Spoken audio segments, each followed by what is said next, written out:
Hi friends, இந்த வீடியோவில் நம்ம ஒரு குர்த்தி நெக் டிசைன் தான் பார்க்க போகிறோம். இது 13ஆத்த நெக் டிசைனு. இப்போ பேப்பரை ரெண்டாக ஃபோல்டு பண்ணிவிட்டு கழுத்தகலம் 3 இன்ச்சு நான் மார்க் பண்ணியிருக்கேன். கழுத்து நீளம் ஒரு 6.5 இன்ச்சு மார்க் பண்ணியிருக்கேன். மார்க் பண்ணிவிட்டு கீழே இருந்து ஒரு 1.5 இன்ச்சு மார்க் பண்ணி இந்த மாதிரி லைன் போட்டு எடுக்கலாம். லைன் போட்டுட்டு அந்த லைன்லேருந்து இந்த மாதிரி வளைச்சி வரைஞ்சிக்கோங்க. அடுத்து நம்ம வளைச்சி வரைஞ்சிருக்கோம் பாருங்கள். உள் பக்கமாக இந்த மாதிரி 1.25 இன்ச்சு பாயிண்ட் வச்சுட்டு அந்த லைன் போட்டிருக்கோம் பாருங்கள். வெளிப்பக்கமாக 1.25 இன்ச்சு மார்க் பண்ணி அதே போல் இன்னும் ஒரு உள்பக்கமாக 1.25 இன்ச்சு மார்க் பண்ணிவிட்டு வெளிப்பக்கமாக 1.25 இன்ச்சு மார்க் பண்ணிக்கலாம். மார்க் பண்ணிவிட்டு ஒரு 1/2 இன்ச்சு ஷோல்டருக்காக மார்க் பண்ணிக்கோங்க. மார்க் பண்ணிவிட்டு இந்த மாதிரி ரவுண்டாக வரைஞ்சி எடுத்துக்கோங்க. வரைஞ்சி எடுத்துட்டு நம்ம இப்போ மார்க் பண்ணோம் பாருங்கள். அதே நம்ம இதே மாதிரி வளைச்சி வரைஞ்சி எடுத்துக்கலாம். அந்த ஷேப்பில் நம்ம எப்படி நம்ம பாயிண்ட் வச்சுருக்கோமோ அதே அளவில் நம்ம வரைஞ்சி எடுத்துக்கலாம்.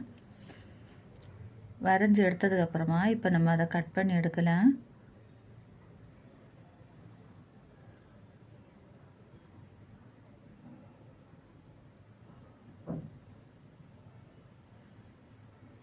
பாருங்கள், இப்போ சூப்பரான சிம்பிளான ஒரு நெக் டிசைன் நமக்கு ரெடி ஆயிடுச்சு. நீங்களும் இதை ட்ரை பண்ணி பாருங்கள். இந்த வீடியோ பிடிச்சா ஒரு லைக் பண்ணுங்கள், ஷேர் பண்ணுங்கள்.